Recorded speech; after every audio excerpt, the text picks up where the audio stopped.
जय हिंद दोस्तों, उम्मीद है कि आप बढ़िया होंगे और आपकी पढ़ाई अच्छी चल रही होगी। आज के वीडियो में हम लोग परफेक्ट टेंस के बारे में पढ़ेंगे, प्रेजेंट, पास्ट और फ्यूचर के बारे में। और देखेंगे कि जो परफेक्ट टेंसेज होते हैं तीनों में सिमिलरिटीज क्या है और तीनों जो टेंसेस के प्रेजेंट, पास्ट, फ्यूचर के जो परफेक्ट हैं अलग अलग कैसे हैं। और इस किताब में जो सारी चीजें दी गई हैं इसमें से कौन इंपॉर्टेंट चीज है जिनसे परीक्षाओं में ज्यादा पूछे जाते हैं, उन पर आधारित प्रश्न। ठीक है, तो वीडियो के अंत तक बने रहिएगा। आई होप आपके लिए वीडियो जरूर लाभदायक होगी। ठीक है, चलिए शुरू करते हैं। Present perfect. ठीक है, प्रेजेंट परफेक्ट जो टेंस है ना, प्रेजेंट का जो परफेक्ट है इसके बारे में यहाँ पे बताया जा रहा है। जो कार्य अभी अभी या फिलहाल खत्म हुआ हो वह प्रेजेंट परफेक्ट टेंस के अंतर्गत आता है। जैसे एक एग्जाम्पल दिया हुआ है, he has come to Delhi recently. वह हाल ही में दिल्ली आया है। सीधे सीधे ये बात समझिए कि प्रेजेंट परफेक्ट जो होता है ना, प्रेजेंट परफेक्ट टेंस में हम ऐसे एक्शन के बारे में जिक्र करते हैं। आपको ये चीज तो पता होना चाहिए कि टेंस क्या है। तो टेंस क्रियाओं के रूपों का अध्ययन है। तो हम ऐसे क्रियाओं के बारे में पढ़ते हैं ना, मतलब ऐसे कार्य का उल्लेख करते हैं जो कार्य बीत चुका है, वर्तमान में अभी हाल ही में जो खत्म हुआ है उसको प्रेजेंट परफेक्ट टेंस के अंतर्गत हम लोग बनाते हैं। जब कार्य महत्वपूर्ण हो, न कि कार्य होने का समय एवं कार्य होने के समय का उल्लेख भी नहीं हो, तब प्रेजेंट परफेक्ट टेंस का प्रयोग किया जाता है। एक बार और देखिए, जब कार्य महत्वपूर्ण हो, जब कार्य कैसा हो, महत्वपूर्ण हो, न कि कार्य होने का समय और कार्य होने के समय का उल्लेख भी नहीं हो। ठीक है, मतलब कार्य जब महत्वपूर्ण होता है और कार्य होने का समय का उल्लेख नहीं होता है, बाबू समय का उल्लेख नहीं होना चाहिए। ठीक है, तो कह रहा है कि वैसे कार्यों को हम लोग प्रेजेंट परफेक्ट टेंस के माध्यम से बना सकते हैं। जैसे we have progressed a lot. A lot का मतलब बहुत होता है, हम लोगों ने बहुत उन्नति किया है। We have reached the moon. हम लोग चंद्रमा पर पहुंच गए हैं या पहुंच चुके हैं, इस प्रकार से करके। ठीक है, आगे देखिए कुछ फॉर्मूले दिए हुए हैं। इसके पहले थोड़ी सी चीजें, एक दो चीजें आप ध्यान रखिए कि चलिए इसको मैं बता ही देता हूं, उसके बाद से आप चीजें कुछ समझ पाइएगा। फॉर्मूले क्या है? जो अफर्मेटिव सेंटेंस है, अफर्मेटिव सेंटेंस कह रहा है कि कैसे हम लोग बनाते हैं। सब्जेक्ट लिखते हैं और सब्जेक्ट लिखने के बाद से जो हमारा अफर्मेटिव सेंटेंस है, सब्जेक्ट लिखते हैं और सब्जेक्ट लिखने के बाद से हम लोग हैज या हैव लिखेंगे। उसके बाद से क्रिया का थर्ड फॉर्म लिखेंगे, फिर ऑब्जेक्ट लिखेंगे। अब यहाँ पे ध्यान देने वाली बात यह है कि प्रेजेंट परफेक्ट टेंस में हम लोग दो सहायक क्रियाओं का यूज करते हैं। एक हैज होता है, दूसरा हैव होता है। क्या होता है? हैज होता है और एक क्या होता है? हैव होता है। और इनके बाद क्रिया का कौन सा फॉर्म का यूज करते हैं? थर्ड फॉर्म का हम लोग यूज करते हैं। कैसे फॉर्म का? थर्ड फॉर्म का यूज करते हैं। तो बिल्कुल ध्यान रखिएगा कि प्रेजेंट परफेक्ट टेंस में आपके दिमाग में तुरंत ये चीजें आ जानी चाहिए कि प्रेजेंट परफेक्ट टेंस में दो सहायक क्रियाओं का यूज करते हैं, हैज का और हैव का। और हैज हैव के बाद से क्रिया का हमेशा कौन सा फॉर्म यूज होता है? हैज हैव के बाद से क्रिया का हमेशा थर्ड फॉर्म यूज होता है। कैसा फॉर्म यूज होता है? थर्ड फॉर्म यूज होता है। ठीक है, अफर्मेटिव सेंटेंस क्या होगा? सब्जेक्ट हैज या हैव, उसके बाद से क्रिया का थर्ड फॉर्म, फिर ऑब्जेक्ट। ठीक है, निगेटिव सेंटेंस कैसे बनाइएगा? निगेटिव सेंटेंस हम लोग बनाते हैं, सब्जेक्ट लिखते हैं, हैज या हैव लिखेंगे सब्जेक्ट के अनुसार, उसके बाद से नॉट लिखेंगे, हैज हैव के बाद फिर क्रिया का थर्ड फॉर्म, फिर ऑब्जेक्ट लिखेंगे। ठीक है, निगेटिव सेंटेंस को ऐसे भी बना सकते हैं आप लोग। कैसे करके? सब्जेक्ट, उसके बाद हैज नॉट को ऐसे लिखते हैं जिसको हैजेंट हम लोग बोलते हैं, हैव नॉट को इस प्रकार लिखते हैं जिसको हैवेंट हम लोग बोलते हैं, उसके बाद से क्रिया का थर्ड फॉर्म, तब जाकर ऑब्जेक्ट हम लोग लिखते हैं। अब यहाँ पे एक चीज और ध्यान रखिएगा कि हैज जो होता है ना, ये सिंगुलर हेल्पिंग वर्ब होता है, मतलब एक वचन वाली जो सहायक क्रिया होती है। हैव क्या होता है? प्लूरल हेल्पिंग वर्ब होता है। मतलब हमारा सब्जेक्ट जब सिंगुलर होता है तो हैज लगाते हैं, हमारा सब्जेक्ट जब प्लूरल होता है तो हैव लगाते हैं, याद रखिएगा। और प्रेजेंट परफेक्ट टेंस में हम लोग आई जो सब्जेक्ट होता है उसको प्लूरल मानते हैं, इसलिए आई के साथ हैव लगाते हैं। समझ में आ रहा?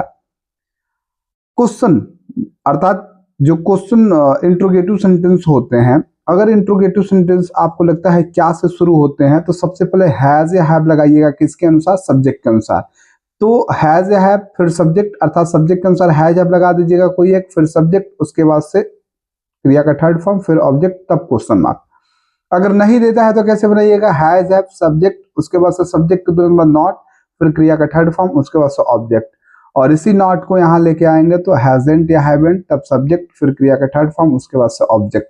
ठीक है, तो क्या से शुरू होता है तो अच्छा, अगर कोई प्रश्नवाचक शब्द आता है जिसको मैं क्वेश्चन वर्ड बोलता हूं, तो इसी सेंटेंस में सबसे पहले आप रख दीजिएगा। तो कैसे सेंटेंस बनाइएगा, सबसे पहले क्वेश्चन वर्ड रखिएगा, फिर हैज हैव रखिएगा, फिर सब्जेक्ट रखिएगा, फिर क्रिया का थर्ड फॉर्म, फिर ऑब्जेक्ट। अगर नहीं आता है तो question word, has have, subject, फिर नॉट, उसके बाद से क्रिया का थर्ड फॉर्म, तब जाके ऑब्जेक्ट। ठीक है, एक सेंटेंस में ऐसे बनाता हूं, जैसे मैं कहूं कि ही हैज गॉन, ये आपका अफर्मेटिव सेंटेंस बना रहा हूं। सब्जेक्ट हो गया ही, उसके बाद से हैज लगा देंगे इसके साथ, फिर क्रिया का third form, he has gone, वह जा चुका है, वह चला गया है। ठीक है, निगेटिव कैसे बनाएंगे, ही हैज नॉट गॉन। ठीक है, या ही हैजंट गॉन। ठीक है, इंट्रोगेटिव कैसे बनाएंगे, अगर क्या से शुरू होता है, क्या वह चला गया है, तो हैज ही गॉन। क्या वह नहीं गया है, तो हैज ही नॉट गॉन, या इसी को हैजंट ही गॉन। वह क्यों गया है, तो वाई सबसे पहले रखिएगा, वाई हैज ही गॉन। वह क्यों नहीं गया है, तो why has he not gone, या why hasn't he gone. I hope आपको चीजें समझ में आ रही होंगी, समझ में आ रहा है। तो इस प्रकार से चीजें आपको जाननी है। तो यहां से कौन सी चीजें आपको याद रखनी है, प्रेजेंट परफेक्ट टेंस में दो सहायक क्रियाओं का यूज करते हैं, हैज और हैव का। हैज आपका सिंगुलर हेल्पिंग वर्ब है, हैव आपका प्लूरल हेल्पिंग वर्ब है, और हैज और हैव के बाद हमेशा कभी भी कोई भी सेंटेंस आप देखिएगा तो वहां हमेशा क्रिया का थर्ड फॉर्म ही होना चाहिए। कहीं सेंटेंस आप देखते हैं आपके परीक्षा में पूछा जाता है तो याद रखिएगा हैज आपके बाद से क्रिया का थर्ड फॉर्म रखते हैं, और ये स्ट्रक्चर है सेंटेंस बनाने के लिए। जो हैज हैव है ना, हैज हैव यहाँ पे बता रहा है कि किसके साथ हैज का यूज करते हैं, किसके साथ हैव का यूज करते हैं। जैसे कि मैंने बताया कि हैज क्या है, सिंगुलर हेल्पिंग वर्ब है, और हैव क्या है, प्लूरल हेल्पिंग वर्ब है। तो सिंगुलर हेल्पिंग वर्ब है, किसके किसके साथ लगाएंगे, ही के साथ हैज लगाएंगे, सी के साथ लगाएंगे, इट के साथ लगाएंगे, कोई एक नाम आ गया उसके साथ हैज का लगाएंगे, जैसे राम है, श्याम है।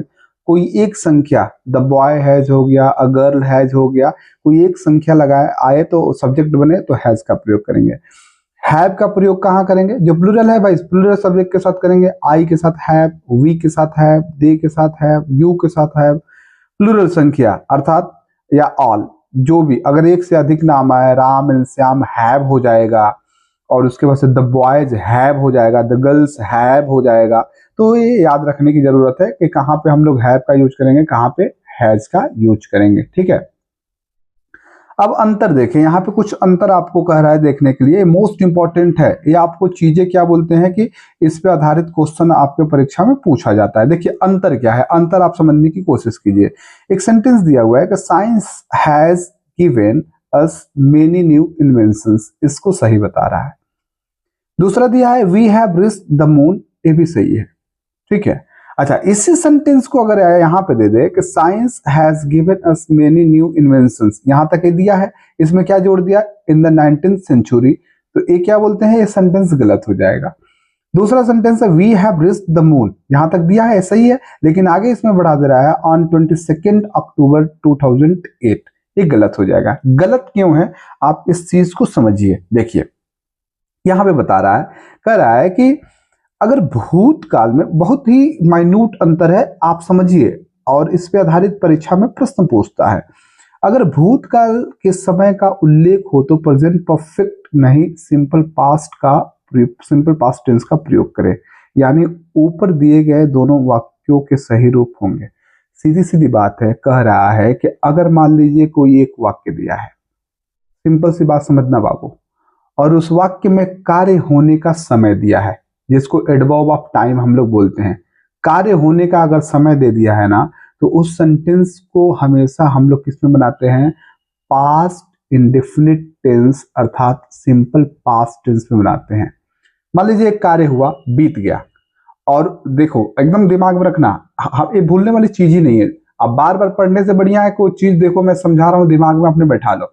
मान लीजिए कि एक सेंटेंस है, उस सेंटेंस में एक एक्शन के बारे में बताया जा रहा है, वो कार्य हो गया है, बीत गया है, और उस कार्य को करने के लिए, होने के लिए समय दे देना कि कब हुआ है, और कार्य बीत गया है, समय दे दे, तो हमेशा उसको सिंपल पास्ट टेंस में बनाना, आंख बंद करके, या पास्ट इंडेफिनिट टेंस में बनाना। जैसे सही, जैसे कार्य होने का समय दिया है, कार्य होने का यहाँ समय नहीं दिया है, तो यही सेंटेंस आपका प्रेजेंट परफेक्ट में सही है, देख रहे हो। लेकिन उसी को कार्य होने का समय दे दिया था, प्रेजेंट परफेक्ट नहीं, ये पास्ट इंडेफिनिट हो जाएगा। जैसे science gave us many life saving drugs in the 19th century. We reached the moon on 22nd October 2008. इसका हिंदी देख लेते हैं। देखो, science has given us many new inventions. Invention मतलब आविष्कार होता है। विज्ञान हमें अनेक नए आविष्कार प्रदान किए हैं या दिए हैं। We have reached the moon, हम लोग चंद्रमा पर पहुंच गए हैं या पहुंच चुके हैं। ठीक है, इसका सही रूप कैसे बनाइएगा, इसको आप काट दीजिएगा, इसका सेकेंड फॉर्म क्या हो जाएगा, गेव हो जाएगा, नॉट गिवन। तो science gave us many new inventions in the 19th century। विज्ञान 19वीं शताब्दी में या 19वीं शताब्दी में विज्ञान हमें अनेक नए आविष्कार प्रदान किए। We reached the moon on 22nd October 2008। हम लोग 22 अक्टूबर 2008 को चंद्रमा पर पहुंचे। इस प्रकार से हो जाएगा। ठीक है, जैसे यहाँ पे सही कर रहा है, यहाँ पे थोड़ा सा एग्जाम्पल डिफरेंट कर रहा है कि science gave us many life saving drugs in the 19th century। 19वीं शताब्दी में विज्ञान ने हमें अनेक जीवन बचाने वाले दवाइयां प्रदान की और दिए या दी।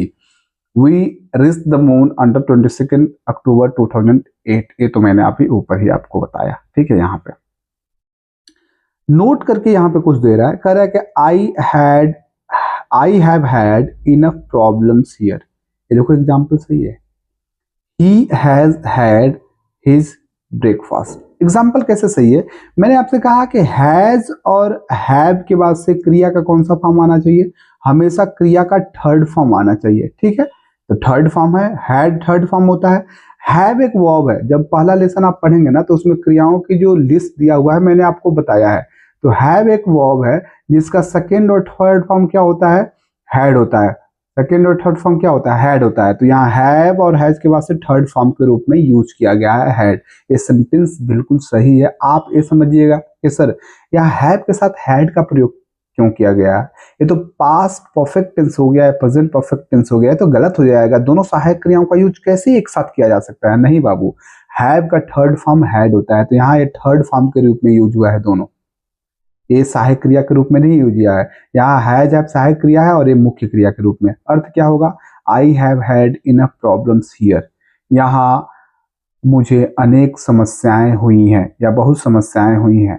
ठीक है, he has had his breakfast, वह अपना नाश्ता कर लिया है, कर चुका है। परफेक्ट टेंस जो प्रेजेंट होता है, क्या जो कार्य अभी वर्तमान में समाप्त हुआ हाल ही में, उसको बताते हैं ना, इस प्रकार से करके। जैसे नीचे दिया हुआ है एक वाक्य में हैव के किसी फॉर्म, हैव की किसी फॉर्म, हैव के फॉर्म कौन कौन से होते हैं, हैव हैड हैड, तो हैव की किसी फॉर्म या हैव के फॉर्म्स हेल्पिंग वर्ब होंगे के बाद हैड मेन वर्ब होगा का प्रयोग हो सकता है, क्योंकि ये प्रेजेंट परफेक्ट एवं पास्ट परफेक्ट के फॉर्मूले में फिट होते हैं। मतलब सीधी सीधी बात यह है कि बाबू यहाँ हैव हैज जो है सहायक क्रिया है, हैड जो है क्रिया के थर्ड फॉर्म के रूप में यूज हुआ है, यहाँ मुख्य क्रिया है। ठीक है, ऐसे बनाए जाते हैं एग्जाम्पल्स, गलत नहीं होते हैं, सारे के सारे सही होते हैं। सामान्यतः रिसेंटली, ऑलरेडी, एट, सो फार का प्रयोग परफेक्ट टेंस में होता है। देखो यहाँ कह रहा है कि रिसेंटली, इसका अर्थ होता है हाल ही में, ऑलरेडी पहले से ही या पहले ही, एट मतलब अभी भी, फिर भी, इस तरह का सा अर्थ आता है, सो फार मतलब अभी तक। इन चारों शब्दों का प्रयोग कह रहा है कि परफेक्ट टेंस में करते हैं। आप प्रेजेंट परफेक्ट मत समझिएगा, अब परफेक्ट हो सकता है present perfect tense, past perfect tense या फ्यूचर परफेक्ट टेंस, शब्दों को पकड़िएगा। तो इन चारों शब्दों का प्रयोग परफेक्ट टेंस में हम लोग करते हैं। ठीक है, होता है। आगे कह रहा है एट का प्रयोग परफेक्ट टेंस निगेटिव वाक्य में होता है। मतलब एट का प्रयोग इन चारों में से कहां करते हैं, हम लोग परफेक्ट टेंस में तो करते हैं, present perfect, past perfect, future perfect, लेकिन कैसे वाक्यों में करते हैं? निगेटिव वाक्यों में करते हैं, ये भी याद रखिएगा। एट का प्रयोग जो होता है परफेक्ट टेंस के निगेटिव सेंटेंसेज में करते हैं। एग्जाम्पल है, he has not reached at home. देखो निगेटिव बना रहा है प्रेजेंट परफेक्ट टेंस का। He has not reached a home at, वह अभी तक घर नहीं पहुंचा है। ठीक है। He had not done any work so far, वह अभी तक कार्य नहीं, वह अब तक कार्य नहीं कर चुका था, ऐसे करके सेंस आएगा। ये पास्ट परफेक्ट टेंस यहाँ पे एक उदाहरण दे रहा है। ठीक है। तो एक चीज आप दिमाग में रखिएगा, एट का प्रयोग हम लोग निगेटिव सेंटेंस में करते हैं परफेक्ट के, और इन सब का हम लोग पॉजिटिव में भी कर सकते हैं, निगेटिव में भी कर सकते हैं, इंट्रोगेटिव में भी कर सकते हैं। ठीक है। बात यहाँ अफर्मेटिव निगेटिव की बात हो रही है। एट का प्रयोग हम लोग सामान्यतः निगेटिव सेंटेंस में करेंगे परफेक्ट के, बाकी इन तीनों का हम लोग निगेटिव में भी करेंगे और अफर्मेटिव में भी करेंगे। ठीक है।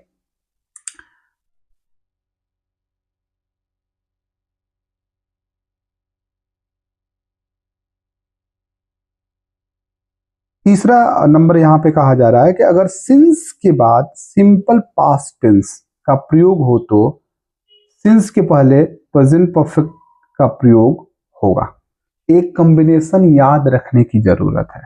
मान लीजिए कि सिंस दिया हुआ है, एक सेंटेंस है जिसमें सिंस दिया हुआ है, सिंस, तो सिंस के बाद अगर पास्ट टेंस का प्रयोग किया जाए, simple past tense, past indefinite tense जिसको बोलते हैं, तो उसके बाद से हम लोग प्रेजेंट परफेक्ट टेंस का प्रयोग करते हैं। Example, I haven't seen him since he left India.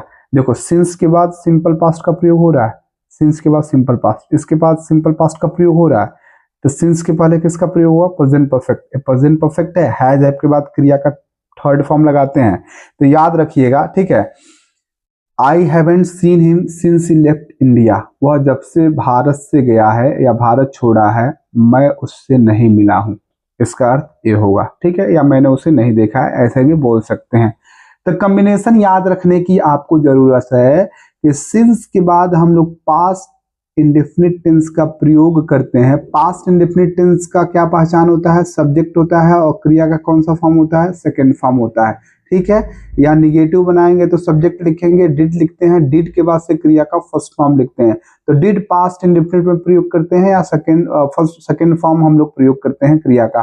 समझ में आ रहा है? तो सिंस के बाद अगर पास्ट इंडेफिनिट टेंस रहे तो सिंस के पहले हमेशा प्रेजेंट परफेक्ट टेंस रहता है, ये याद रखना जरूरी है। इन्हीं सबसे आपके परीक्षा में प्रश्न पूछता है। अब यहाँ आपका पास्ट इंडेफिनिट दे रहा है, तो यहाँ आपका पास्ट क्या बोलते हैं कि कंटिन्यूअस दे देगा ऐसे करके, या प्रेजेंट कंटिन्यूअस दे देगा। इस तरीके से पेयर गलत देता है।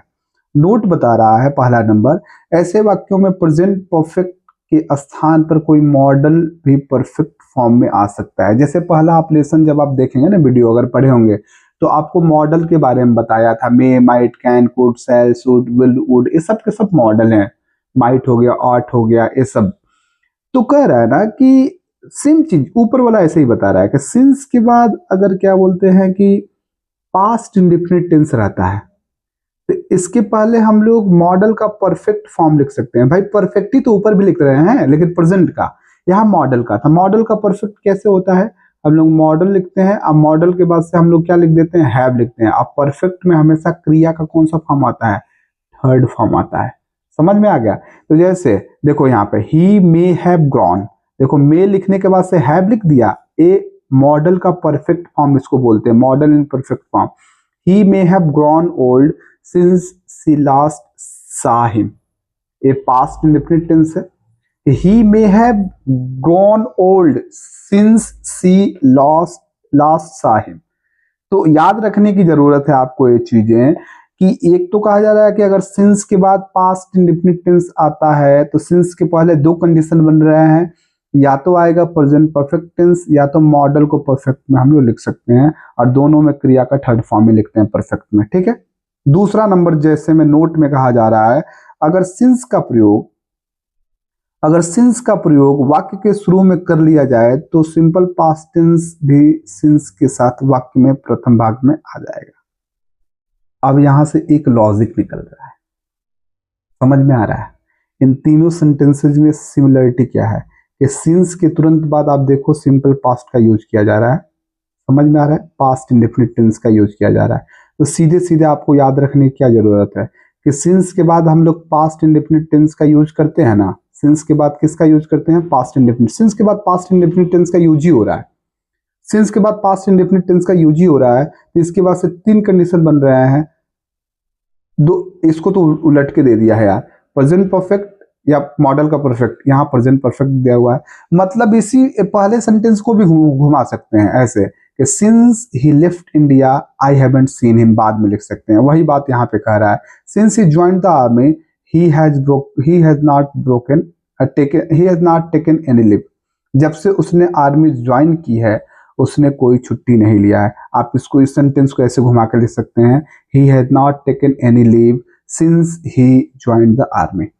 तो यहां से आपको याद रखने की क्या जरूरत है कि सिंस के बाद past indefinite tense simple past का यूज करते हैं। पास्ट इंडेफिनिट सिंपल पास्ट दोनों एक ही है, नाम अलग अलग है, ठीक है, जिसका पहचान नहीं है तो हमेशा हम लोग इसके बाद परफेक्ट का यूज करेंगे, वो भी प्रेजेंट परफेक्ट या तो मॉडल का परफेक्ट। इतना आई होप आपको चीजें समझ में आई होगी। आगे बढ़ते हैं। Past perfect tense, past perfect tense के बारे में यहां हम लोग पढ़ेंगे। कह रहा है कि नीचे दिए गए विभिन्न वाक्यों को देखें, इसको समझिए। प्रेजेंट परफेक्ट टेंस अभी हम लोग ने पढ़ा, अब पास्ट परफेक्ट टेंस हम लोग देखेंगे, कुछ एग्जांपल्स के माध्यम से यहां समझाया जा रहा है। देखो इसमें उतनी ही चीजें दी गई हैं जितना आप समझे जाने और उन्हीं से परीक्षा में आपको पूछा जाएगा। ज्ञान के लिए तो बहुत सारी किताबें आप पढ़ सकते हैं, नो डाउट और भी मार्केट में किताबें हैं, लेकिन ultimately we have to get success, समझ गए। और भी किताबें पढ़ सकते हैं, ठीक है, हो सकता है मैं बाद में भी पढ़ाऊं आपको, लेकिन ये मुझे लगता है बहुत सटीक किताब है। एग्जाम्पल क्या दिया हुआ है कि आई सा हिम, सेंटेंस को बिल्कुल ध्यान से देखिएगा। I saw him before he stopped his car, ये गलत है। इसका सही स्वरूप क्या है, I had seen him before he stopped his car. दूसरा एग्जाम्पल है before he understood anything the robber fled, ये गलत है। Before he understood anything the robber had fled. तीसरा है I met him after I finished my work, ये गलत है। I met him after I had finished my work, ये सही हो गया। चौथा है bye the time I reached the theatre the shadow started, गलत है, sorry the show started. Bye the time I reached the theatre the show had started, ये सही है। और लास्ट उदाहरण है when Anand reached his village he found that the news about him had preceded him. इतनी सारी आपके सामने एग्जांपल्स दिया हुआ है। अब एक चीज आप समझ लीजिए, परफेक्ट की यहाँ पे बात की जा रही है तो मोटा मोटी आगे आपको दिया भी है, आप जानेंगे। पास्ट परफेक्ट टेंस में बाबू एक ही सहायक क्रिया का प्रयोग होता है, वो है हैड। ये सभी सब्जेक्ट के साथ प्रयोग होता है, चाहे हमारा सब्जेक्ट सिंगुलर हो चाहे हमारा सब्जेक्ट प्लूरल हो, सबके साथ। और आपको पता है परफेक्ट में हमेशा क्रिया का कौन सा फॉर्म लगाते हैं, थर्ड फॉर्म लगाते हैं। तो याद रखिएगा कि देखिए नाम आते समय उसकी सहायक क्रिया और मुख्य क्रिया का फॉर्म आ जाए। अगर मैं कहूं कि कंटिन्यूअस, प्रेजेंट कंटिन्यूअस, तो इज एम आर और क्रिया का आईएनजी फॉर्म। पास्ट इंडेफिनिट तो भाई हम लोग क्रिया का फर्स्ट फॉर्म लिखते हैं और क्रिया का फर्स्ट फॉर्म लिख के यस यस आई एस हम लोग जोड़ देते हैं डिमांड के अनुसार। पास्ट इंडेफिनिट तो सब्जेक्ट क्रिया का सेकंड फॉर्म हम लोग लिखते हैं और डिड सहायक क्रिया यूज करते हैं। प्रेजेंट परफेक्ट तो हैज हैव लगाते हैं और क्रिया का थर्ड फॉर्म लिखते हैं। पास्ट परफेक्ट तो हैड लगाते हैं और क्रिया का थर्ड फॉर्म लिखते हैं। हैड के बाद हमेशा क्रिया का थर्ड फॉर्म में लिखा जाता है और कोई क्रिया का फॉर्म नहीं आता है। समझ में आया? कहीं भी आप देखिएगा तो हमेशा हैड के बाद क्रिया का थर्ड फॉर्म ही आएगा। अब यहाँ पे सही और गलत दोनों एग्जांपल्स दिया हुआ है, लेकिन नीचे कुछ और सारी चीजें आपको एक एक करके समझाया है। यहाँ पे कहा जा रहा है कि प्रथम वाक्य का फॉर्मेशन निम्न प्रकार से है। पहला जो वाक्य यहाँ पे दिया हुआ है कह रहा है कि जो गलत किया है सही किया है, तो उसका फॉर्मेशन क्या है। इसमें दो एक्शन हो रहे हैं, दो कार्य हो रहे हैं। फर्स्ट एक्शन जो पहला कार्य है वो पास्ट परफेक्ट में हम लोग बनाते हैं, फिर बिफोर लगाते हैं। उसके बाद से हम लोग दूसरा जो कार्य है सेकेंड एक्शन सिंपल पास्ट में बनाते हैं, सिंपल पास्ट टेंस में बनाते हैं।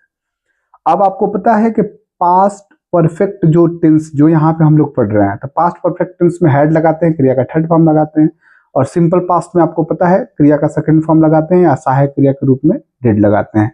एक यहाँ पे चीज आपको पता चल रहा है कि सीधी सीधी बात है कि यहाँ पे अगर पास्ट परफेक्ट की बात करें तो यहाँ जो एक्शन जो बताया जा रहा है, अगर बिफोर लगाते हैं, समझो बिफोर के बाद से अगर पास्ट इंडेफिनिट टेंस आता है तो इसके पहले पास्ट परफेक्ट टेंस आएगा।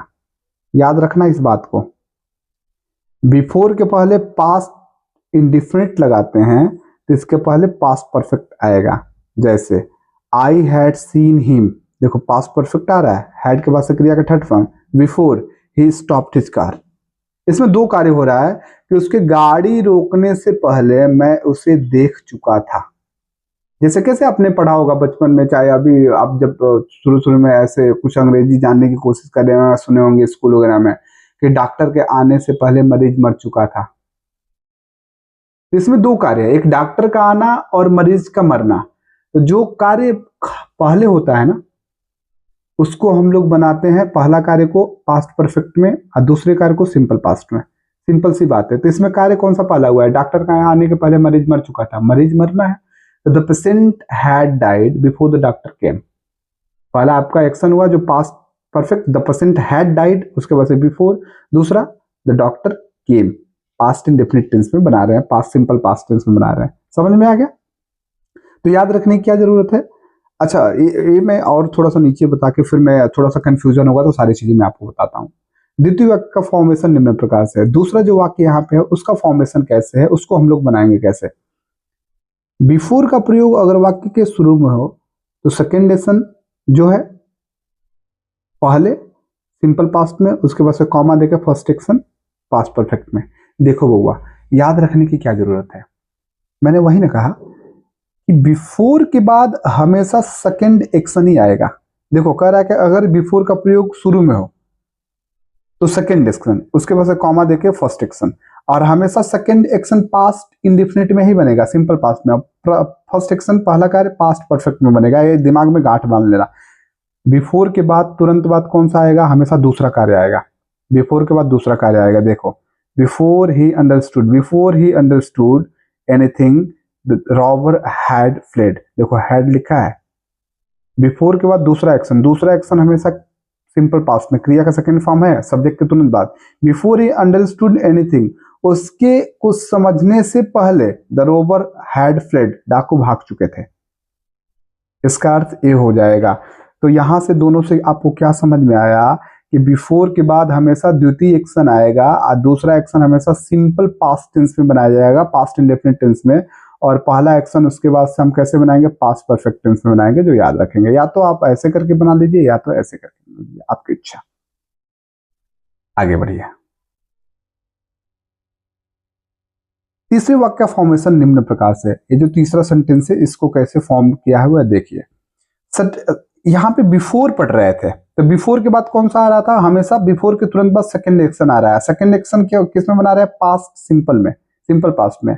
और पहला एक्शन किस में बना रहा है? पास्ट परफेक्ट में। अब आफ्टर का प्रयोग किया जा रहा है। बिफोर मतलब के पहले होता है, आफ्टर मतलब के बाद होता है। सेकेंड एक्शन पहले रख रहे हैं, फिर हम लोग सेकेंड एक्शन सिंपल पास्ट में बनाएंगे, आपको पता है। फिर आफ्टर रख रहे हैं, उसके बाद से फर्स्ट एक्शन पास्ट परफेक्ट में बनाएंगे। ठीक है? जैसे I met him after I had finished my work. अपना कार्य खत्म करने के बाद आई मेट हिम, मैं उससे मिला था। इस प्रकार से सेंस करके आएगा। ठीक है? या इसी सेंटेंस को ऐसे बना सकते हैं, हालांकि यहां पे तो दिया नहीं है, मैं आपको बना देता हूं। आफ्टर क्या बोलते हैं कि पहले रखिएगा, तो आफ्टर के बाद से फर्स्ट एक्शन आएगा। कौन आएगा? First action. अब फर्स्ट एक्शन हम लोग पास्ट परफेक्ट में हम लोग बनाते हैं, फिर कॉमा देके सेकेंड एक्शन आएगा। कौन आएगा? Second action. और सेकेंड एक्शन सिंपल पास्ट में बनाते हैं। तो एक लॉजिक लगाते हैं यहां पे। देखो आफ्टर के बाद ना, आफ्टर के बाद हमेशा फर्स्ट एक्शन आ रहा है। आफ्टर के बाद फर्स्ट एक्शन आ रहा है। अब बिफोर के बाद कौन आ रहा है? सेकेंड एक्शन आ रहा है। देखो ये बिफोर के बाद सेकेंड एक्शन आ रहा है। तो हमेशा याद रखिएगा आफ्टर के साथ फर्स्ट एक्शन आ रहा है, फर्स्ट एक्शन आ रहा है। अब फर्स्ट एक्शन हमेशा पास्ट परफेक्ट में बनाएंगे। किस में बनाएंगे? पास्ट परफेक्ट में बनाएंगे। ठीक है? और सेकेंड एक्शन हमेशा किस में बनाएंगे? सिंपल पास्ट में बनाएंगे। बस यही याद रखने की जरूरत है। अब बिफोर के बाद हमेशा सेकेंड एक्शन हमेशा सिंपल पास्ट में बनाएंगे और फर्स्ट एक्शन हमेशा पास्ट परफेक्ट में बनाएंगे। यही याद रखने की जरूरत है। चौथे वाक्य की तरफ चलते हैं। चौथा वाक्य का फॉर्मेशन निम्न प्रकार से है, bye the time, second action simple past, उसके बाद से फर्स्ट एक्शन पास्ट परफेक्ट। इतने उदाहरण में आपने क्या समझा? यहाँ पे एक ही सेंटेंस में दो एक्शन के बारे में कहा जा रहा है, आपको पढ़ के समझना होगा। जैसे हमेशा पहला एक्शन पास्ट परफेक्ट में, मतलब जो पहले कंप्लीट हो गया है कार्य पास्ट परफेक्ट में, बाद में जो कंप्लीट होता है सिंपल पास्ट टेंस में बनाएगा। ठीक है, जैसे मैंने आपको बताया कि बिफोर के बाद हमेशा दूसरा एक्शन आएगा, बिफोर के बाद हमेशा दूसरा एक्शन जो बाद में खत्म हो रहा है, आफ्टर के बाद हमेशा पहला एक्शन जो पहले खत्म हो रहा है। ठीक है, तो बाय द टाइम ऐसे एग्जांपल है, bye the time I reach the station, दूसरा कार्य हो रहा है, the show had started. Bye the time I reach the station the show had started.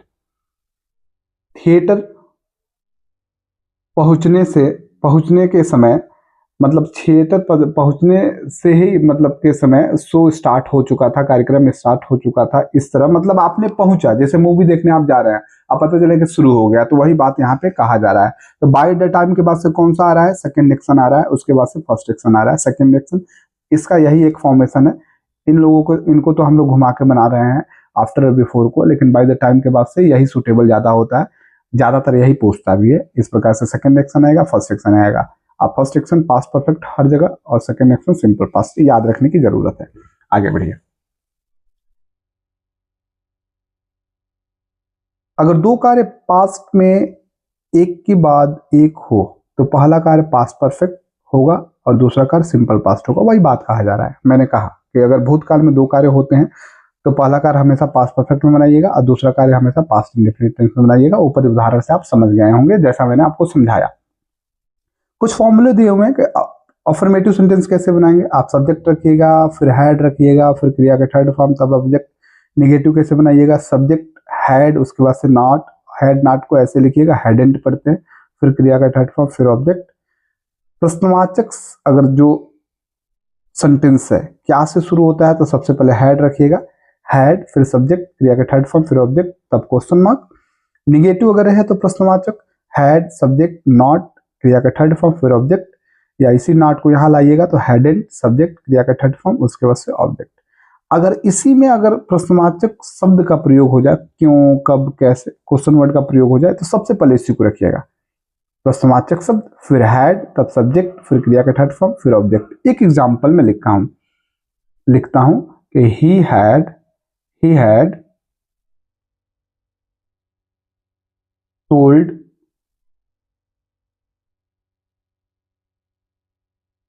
That book, he had sold that book, उसने वह किताब बेच दिया है, या सॉरी बेच दिया था या बेच चुका था, ऐसे करके आपका सेंस आएगा। सेल मतलब क्या होता है? बेचना होता है ना। यहाँ पे हैड होगा, मैंने हैड लिख दिया है। He had sold, sell sold होता है, I think. He had sold that book, वह किताब, या यहाँ पे थोड़ा सा दिस में लिख देता हूं, ही हैड सोल्ड दिस बुक, वह यह किताब बेच चुका था या बेच दिया था। ये आपका अफर्मेटिव हो गया। सब्जेक्ट हैड, क्रिया का थर्ड फॉर्म, फिर ऑब्जेक्ट। निगेटिव बनाइए, ही हैड नॉट या hadn't sold this book. Interrogative बनाइए, क्या से शुरू होता है तो क्या वह यह किताब बेच चुका था या बेच दिया था, तो had he sold this book, या had, interrogative, had he not sold this book, या hadn't he sold this book. वह क्यों यह किताब बेच चुका था, तो why had he sold this book. वह कब यह किताब बेच चुका था, तो when had he sold this book. इस प्रकार से करके हम लोग बनाएंगे। ठीक है,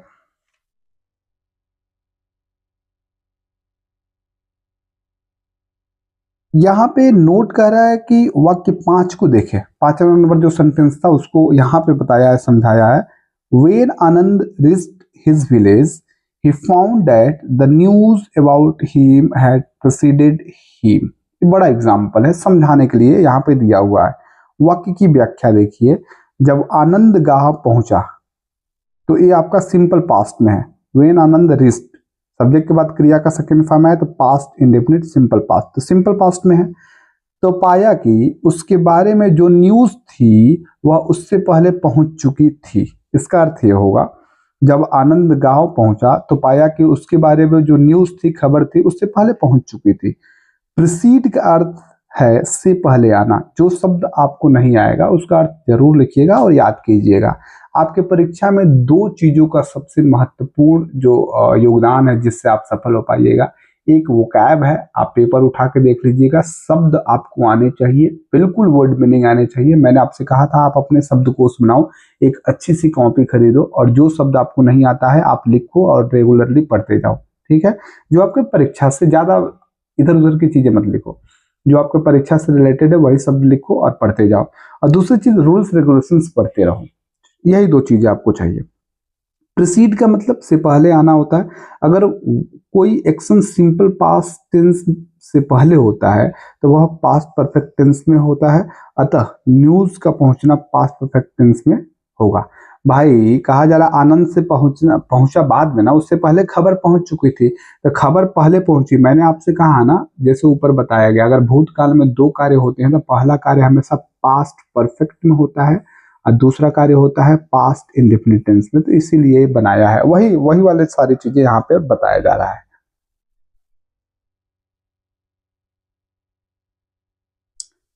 फ्यूचर परफेक्ट, हम लोगों ने प्रेजेंट परफेक्ट, पास्ट परफेक्ट पढ़ लिया और क्या इंपॉर्टेंट था मैंने आपको बताया। अब फ्यूचर परफेक्ट में हम लोग देख लेंगे। जो कार्य भविष्य में खत्म हो चुका होगा वह फ्यूचर परफेक्ट के अंतर्गत आता है। हम लोग ऐसे एक्शन के बारे में पढ़ते हैं जो भविष्य में समाप्त हो चुका रहेगा। उस एक्शन को दिखाने के लिए हम लोग फ्यूचर परफेक्ट टेंस का प्रयोग करते हैं, फ्यूचर परफेक्ट टेंस का प्रयोग करेंगे। जैसे you will have finished your syllabus by this time next year. By this time का अर्थ होता है इस समय तक, बाय मंडे सोमवार तक, बाय ट्यूसडे मंगलवार तक, बाय नवंबर तक, बाय जनवरी तक, ऐसे तक। यहां पे बाय का अर्थ द्वारा नहीं होगा, तक के अर्थ में आएगा, ये भी जानना जरूरी है। बाय 2027 तक, इसका अर्थ क्या हो जाएगा, you will have finished your syllabus by this time next year. आप अगले वर्ष इस समय तक अपने सिलेबस अर्थात पाठ्यक्रम समाप्त कर चुके रहेंगे। वही कहा जा रहा है कि अगर भविष्य काल में वो कार्य समाप्त हो चुका होगा तो उसको हम लोग फ्यूचर परफेक्ट टेंस के अंतर्गत बनाते हैं। देखो यार, परफेक्ट जो होता है ना किसी भी प्रेजेंट पास्ट फ्यूचर का, उसमें उसी एक्शन को दिखाते हैं जो खत्म हो गया है, मतलब पूर्णता के सेंस में जो होता है उसी को हम लोग दिखाते हैं। वर्तमान में क्या, जो अभी हाल ही में जो कार्य समाप्त हो चुके हैं उसको हम लोग दिखाते हैं। भूतकाल में जो कार्य कंप्लीट हो चुके थे उसको हम लोग दिखाते हैं। फ्यूचर में वही कह रहा है कि जो भविष्य काल में जो समाप्त हो चुके रहेंगे उसको दिखाएंगे।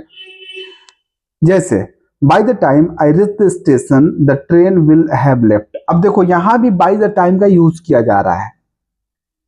बाय द टाइम के बाद से सिंपल प्रेजेंट टेंस आ रहा है, फिर आपका फ्यूचर परफेक्ट टेंस आ रहा है।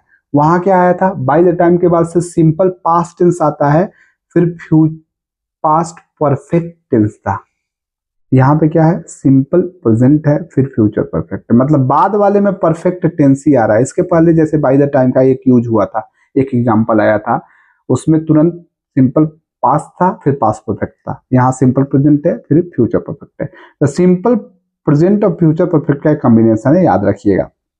Bye the time I reach the station the train will left, मतलब मैं स्टेशन पहुंचूंगा तो ट्रेन जा चुकी होगी। जब तक मैं ऐसे करके आएगा, मतलब जैसे मैं स्टेशन पहुंचूंगा ट्रेन जा चुकी होगी ऐसे करके, तो ट्रेन जा चुकी होगी, ट्रेन का जाने का कार्य समाप्त हो चुका रहेगा। ये वाला वहां से स्टेशन से जा चुकी रहेगी, तो इसलिए फ्यूचर परफेक्ट टेंस के अंतर्गत बना रहा है। बात समझ में आ रहा है। तो यहाँ पे याद रखने वाली क्या चीज है कि बाय द टाइम के बाद से सिंपल प्रेजेंट टेंस का हम प्रयोग करते हैं, तो इसके बाद से फ्यूचर परफेक्ट टेंस आएगा। By the time simple present tense future perfect, एक कॉम्बिनेशन बड़ा महत्वपूर्ण है, ये परीक्षाओं में पूछे जाते हैं, याद रखिएगा। बाय द टाइम के बाद से सिंपल प्रेजेंट टेंस आता है तो फ्यूचर परफेक्ट टेंस ही आएगा। बाय द टाइम के बाद से अगर पास्ट सिंपल टेंस आता है तो पास्ट परफेक्ट ही आएगा, ये भी याद रखिएगा। फॉर्मूले क्या क्या है अफर्मेटिव सेंटेंस का, सब्जेक्ट विल या सेल्फ, उसके बाद से है, ये भी याद रखिएगा कि फ्यूचर परफेक्ट टेंस में दो सहायक क्रियाओं का यूज करते हैं। एक सहायक क्रिया होता है विल हैव और दूसरी सहायक क्रिया क्या होता है, शैल हैव। याद रखने की जरूरत है, बिल्कुल नाम लेते ही आपके दिमाग में आ जाना चाहिए। फ्यूचर परफेक्ट टेंस क्या है बाबू, तो दो सहायक क्रियाएं यूज करते हैं, विल हैव, शैल हैव। और क्रिया का थर्ड फॉर्म कौन सा, क्रिया कौन सा फॉर्म यूज करते हैं, थर्ड फॉर्म यूज करते हैं। दिमाग में होना चाहिए, विल हैव शैल हैव के बाद से हमेशा क्रिया का थर्ड फॉर्म यूज होता है और यह फ्यूचर परफेक्ट टेंस में प्रयोग किए जाते हैं। तो इस प्रकार से सब्जेक्ट विल हैव या शैल हैव, फिर क्रिया का थर्ड फॉर्म, उसके बाद सब्जेक्ट। निगेटिव कैसे बनाएंगे, सब्जेक्ट विल, उसके बाद से शैल, तब नॉट, ये याद रखने की जरूरत है। यही नहीं कि will have shall have not, नहीं, विल और शैल के बाद से नॉट तब हैव लगाएंगे, फिर क्रिया का थर्ड फॉर्म, तब ऑब्जेक्ट। या सब्जेक्ट इसको ऐसे, विल नॉट को ओन्ड, शैल नॉट को सेंट, फिर हैव, फिर क्रिया का थर्ड फॉर्म, उसके बाद सब्जेक्ट। और अगर प्रश्नवाचक सेंटेंस आए, हमारा वाक्य क्या से शुरू होने वाला रहे, तो सबसे पहले विल या शैल, फिर सब्जेक्ट, फिर हैव, फिर क्रिया का थर्ड फॉर्म, उसके बाद सब्जेक्ट। या अगर निगेटिव हो तो विल या शैल, फिर सब्जेक्ट, फिर नॉट, उसके बाद से हैव के पहले नॉट रहेगा हमेशा, फिर क्रिया का थर्ड फॉर्म, उसके बाद सब्जेक्ट। या तो ओन, सेंट, उसके बाद से सब्जेक्ट, फिर हैव, फिर क्रिया का थर्ड फॉर्म, उसके बाद सब्जेक्ट। अच्छा, अगर प्रश्नवाचक शब्दों का प्रयोग हो कब, क्यों, कैसे, तो सबसे पहले प्रश्नवाचक शब्द, फिर विल या शैल, तब सब्जेक्ट, फिर हैव, उसके बाद से क्रिया का थर्ड फॉर्म, उसके बाद सब्जेक्ट। एक मैं आपसे थोड़ा रिक्वेस्ट करूंगा कि कहाँ पे विल का प्रयोग करेंगे, कहाँ पे शैल का प्रयोग करेंगे, ये जानना आपको बहुत जरूरी है। यहाँ पे बड़ा शॉर्ट में चीजें दिया हुआ है और इसी चीज को मैं पहले बता चुका हूं, तो मैं नहीं समझ रहा हूं कि बहुत यूजफुल होगा इस चीज को फिर से पुनः एक्सप्लेन करके उतना बताना। पहला लेसन जो वर्ब बेसिक है ना, आप वहां देखिएगा तो मॉडल का यूज जो बताया है तो उसमें विल सेल भी दिया हुआ है। तो विल सेल का यूज मैं एक अलग तरीके से मैं बताया हूं, आप कभी भूल ही नहीं पाएगा। अगर उस वीडियो को देख लीजिएगा तो हमेशा दिमाग में पड़ जाएगा कि कौन से सब्जेक्ट के साथ विल का प्रयोग करते हैं, कौन से सब्जेक्ट के साथ सेल का प्रयोग कर सकते हैं, किस कंडीशन में करते हैं। तो आप जरूर उसको देखिएगा, तब जाके आप हमेशा उस चीज को भूलिएगा नहीं, आसानी से कर लीजिएगा। एक एग्जाम्पल में लिख रहा हूं, सी विल हैव इटन, वह खा चुकी होगी। Affirmative sentence, she will have eaten. Negative, she will not have eaten या she won't have eaten. Interrogative, क्या वह खा चुकी होगी या खा चुकी रहेगी, तो विल सी हैव इटन या will see not have eaten या वोंट सी हैव इटन। वह क्यों क्यों खा चुकी रहेगी, तो सबसे पहले प्रश्नवाचक शब्द, why will she have eaten. वह क्या खा चुकी रहेगी, तो what will she have eaten. समझ में आ गया? इस तरीके से करके हम लोग बना सकते हैं। अंतर यहां पे देखने की बात कहा जा रहा है, bye the time I reach the station the train will have left. एक और example, bye the time I reach the station the train had left. यही चीज मैं ऊपर समझा रहा था कि बाय द टाइम का प्रयोग दो तरीके से यहाँ पे किया जा रहा है। अगर बाय द टाइम के बाद से सिंपल प्रेजेंट टेंस आए, प्रेजेंट इंडेफिनिट टेंस आए, तो इसके बाद से फ्यूचर परफेक्ट आता है, याद रखिएगा। अगर बाय द टाइम के बाद से सिंपल पास्ट टेंस आता है, past tense, simple past, past indefinite, तो यहाँ पे पास्ट परफेक्ट आता है। कुल मिला जुला के बाय द टाइम के बाद से यहाँ की चीजें चेंज हो रही है। दोनों प्रेजेंट, दोनों क्या बोलते, सिंपल है, simple present, simple past. Simple present आए तो फ्यूचर परफेक्ट, सिंपल पास्ट आए तो पास्ट परफेक्ट। दोनों तो परफेक्ट है, फ्यूचर का परफेक्ट है, ये आपका पास्ट का परफेक्ट है। तो बड़ा अच्छा कॉम्बिनेशन है, आप याद रखिएगा, ये एकदम याद रखने वाली ही चीज है। क्यों यहाँ पे दिया है अंतर देखे करके, क्योंकि ये चीजें ऊपर तो दिया हुआ है लेकिन आप कंफ्यूज हो जाइएगा। यहाँ पे आपको याद रखने की जरूरत है कि बाय द टाइम के बाद से अगर सिंपल प्रेजेंट तो future perfect, bye the time के बाद से अगर सिंपल पास्ट तो पास्ट परफेक्ट आएगा। वहां पे तो आपके परीक्षा में हिंदी पूछता नहीं है, आपको देखना है और कौन सा पार्ट गलत है उसको गलत कर देना है, ABCD में से।